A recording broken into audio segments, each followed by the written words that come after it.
Cities are not seen simply as sites for sustainable development action anymore. Their recognition as drivers of environmental change was materialized by the establishment of SDG 11, Sustainable Cities and Communities. Cities can change by learning from other cities. In fact, many cities around the world are seen as models for other cities. Such attraction is without a doubt an opportunity to show the good things that are being done. However, it also means a lot of pressure, since cities cannot deviate their attention on what needs to be done versus what it wants others to see.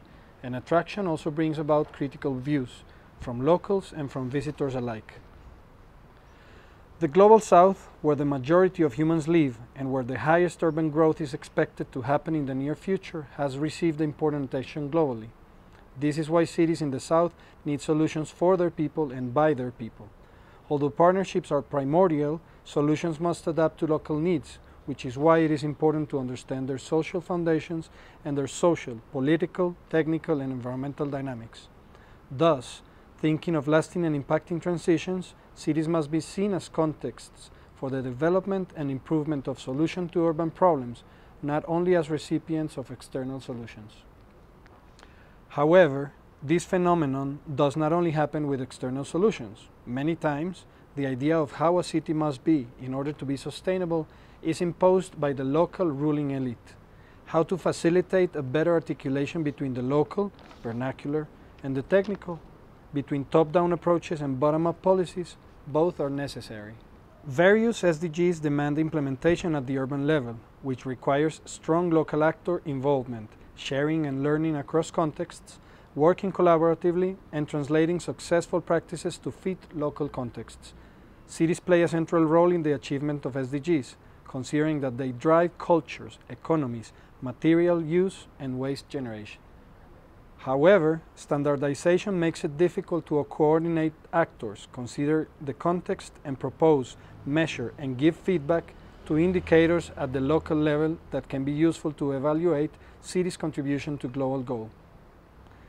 The opportunities are in local actions and coordination, which will hopefully lead to pragmatism instead of politics, innovation rather than ideology, and solutions instead of sovereignty.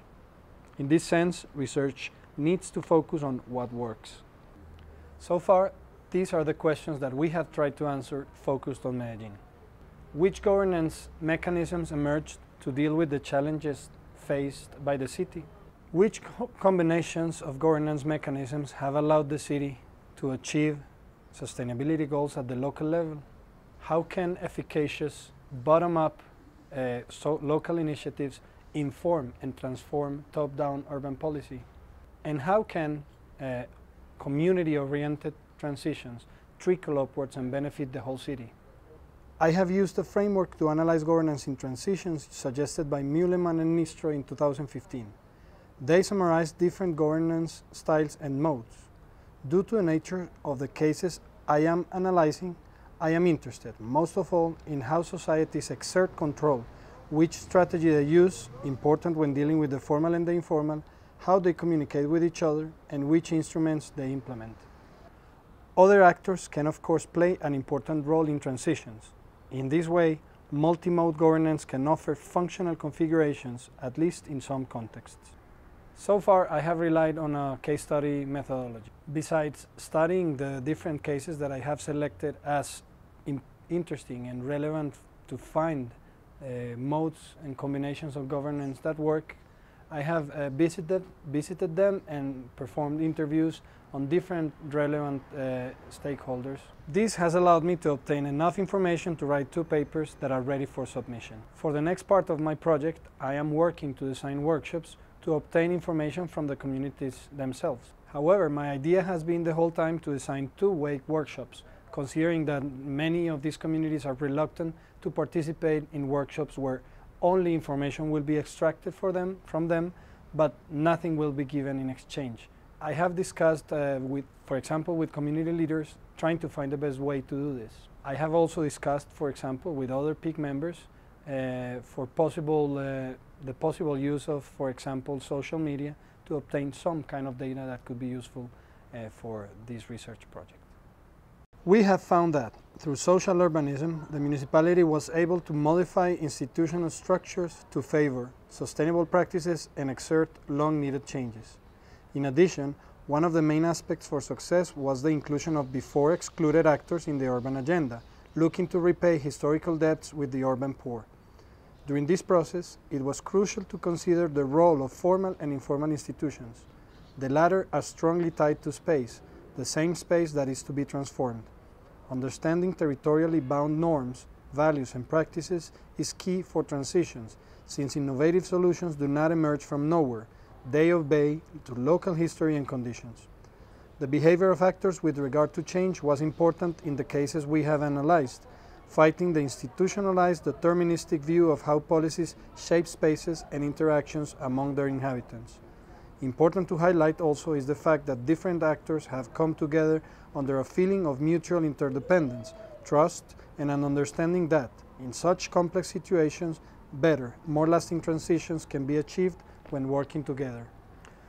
The city has learned to deal with different problems affecting citizens living in risky conditions, socially, economically, and environmentally speaking. According to Foreman and Cruz in 2018, few municipalities in the world have made a true egalitarian commitment to confronting socio-economic inequality and urban conflict as Medellin did. This is especially true when it comes to investing in local priorities and relying on constructive, rather than on repressive measures against societal problems such as violence and occupation that is not allowed or happens under risky conditions. The municipality chose instead to promote participation and develop new models at the scale of neighborhoods, putting special attention into creating dignified spaces in the most marginalized ones. As Tynan says in 2009, violence is silenced by beauty. In addition, institutional support and well-managed cross-sector coalitions may assure sustainability over time. The improvements have brought national and international attention to Medellin. The improvements of the city reputation due to these transitions is central to Medellin's progress and prosperity. Medellin has reinvented itself through a brand strategy that is in line with its development strategy, in which spatial planning and mobility are in the forefront. In addition, this transition in the most marginalized neighborhoods helped the city to leave behind old, ineffective habits and to detach itself, at least partially, from the stigma that a culture of drug trafficking and violence had left behind. Transitions are politically contested phenomena. Thus, it is crucial to guarantee that long-term ambitions guide short-term actions.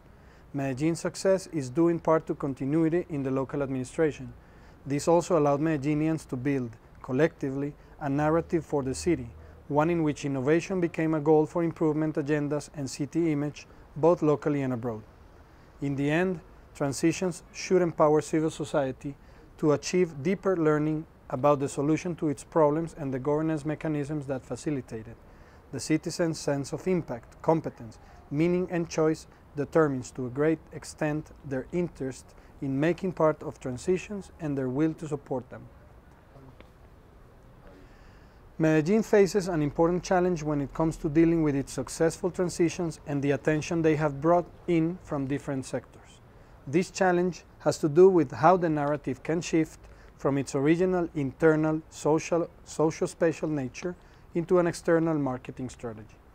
While attention has brought in tourism, investment, and academic interest, the administration cannot divert its attention from more fundamental priorities, considering that these neighborhood-scale transitions should guide further transitions in other neighborhoods that claim for social and physical change in order to become more sustainable.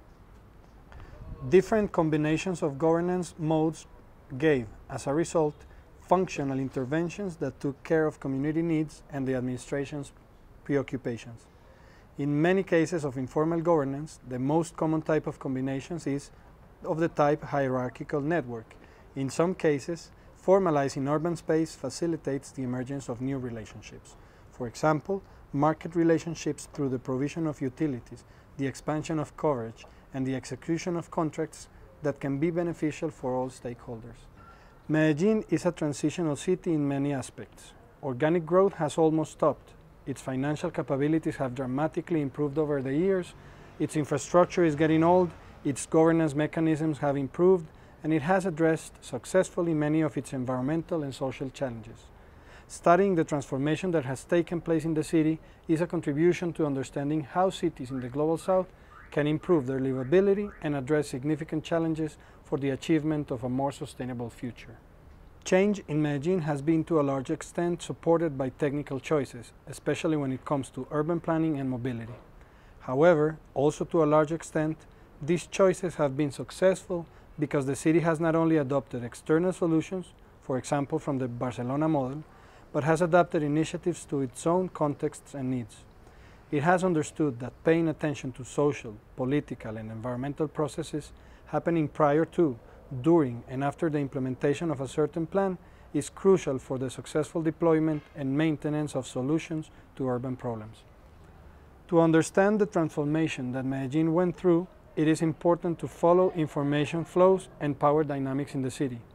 In particular, we are trying to identify communication gaps in order to contribute to further transformation in the city, focused on how efficacious bottom-up processes can trickle upwards to inform and transform top-down urban policy.